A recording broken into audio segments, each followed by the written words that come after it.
I'm Leanna Lowenstein, child and family therapist in Toronto, Canada. Today I'm going to share a few of my favorite engagement and check-in activities. When we meet clients for the first session, it's important to develop a therapeutic rapport so that they'll feel safe enough to open up. It's also important at the beginning of each subsequent session to re-engage the client in therapy and to check in to see where they're at. So today I'm going to share a couple of activities that you can use to facilitate the rapport building process and to check in with a client. The Lego question game is an engaging activity to use in an initial session with a client, and you can also reuse the activity at the beginning of each subsequent session. So in the first session, I give the client a Ziploc bag with his name on it, and I have assorted Lego. And I explain to the client that I'm going to ask him 3 questions to get to know him better, and he gets to earn 3 Lego each time he answers a question. Examples of questions I might ask in a first session might be, what's something you enjoy doing? Or what's your favorite junk food? Or what's your favorite movie? In subsequent sessions, we play the Lego question game at the beginning of each session. But my questions might change to be more geared towards checking in with the client. For example, tell me something that happened this week that made you feel really happy, or tell me about something that happened this week that was upsetting to you, or let's say we're working on anger management. I might ask, tell me about a time you were angry recently, and if you were able to use one of the self-calming strategies that you learned in our sessions. And of course, the client can earn 3 Lego each time he answers a question. So after a few sessions, the client has accumulated a bunch of Lego that he's accumulated into his Ziploc bag, and he can build something out of the Lego and take it home.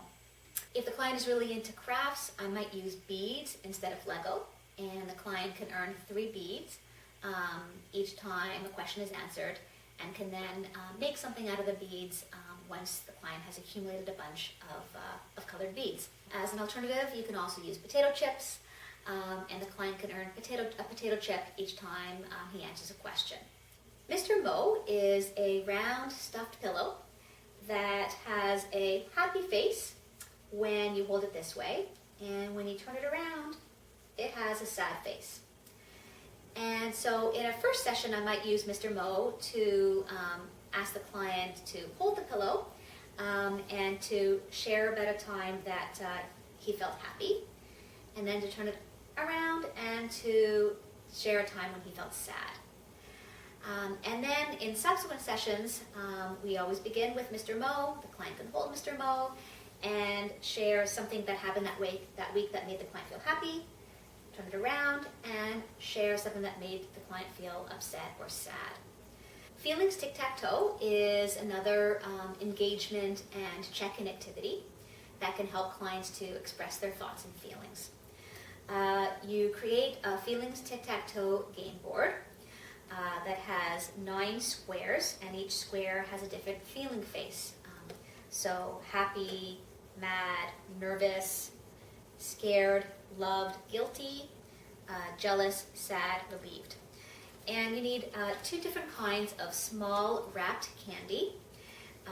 So you and the client each have 4 or 5 small wrapped candies. And you take turns with the client placing your candy on one of the feeling squares and telling a time that you felt that feeling. So for example, if it's my turn, I might put my candy on the top left square, which is for happy, and I would then share a time that I felt happy.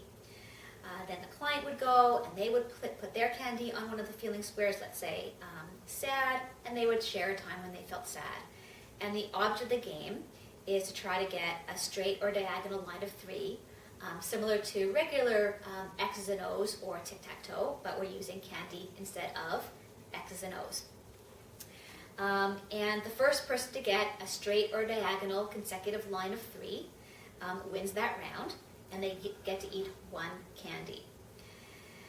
What's helpful about playing feelings tic-tac-toe in the first session and then at the beginning of each subsequent session is that as clients feel more and more engaged in the therapeutic process, they'll begin to share more salient feelings And so it's really interesting to track the client's progress and their willingness to open up more and more as they feel safer in therapy. As an alternative to using candy for feelings tic-tac-toe, you can use beads or Lego, and the client can accumulate the beads or the Lego, and over a couple of sessions, once they've accumulated a bunch, they can create something out of the beads or the Lego. So these are a few of my favorite engagement and check-in activities. I welcome your thoughts on these activities, and I would love to hear from you, so please feel free to post your comments and to share your own ideas of ways that you engage clients in the therapeutic process and check in with them in each subsequent session. Thank you.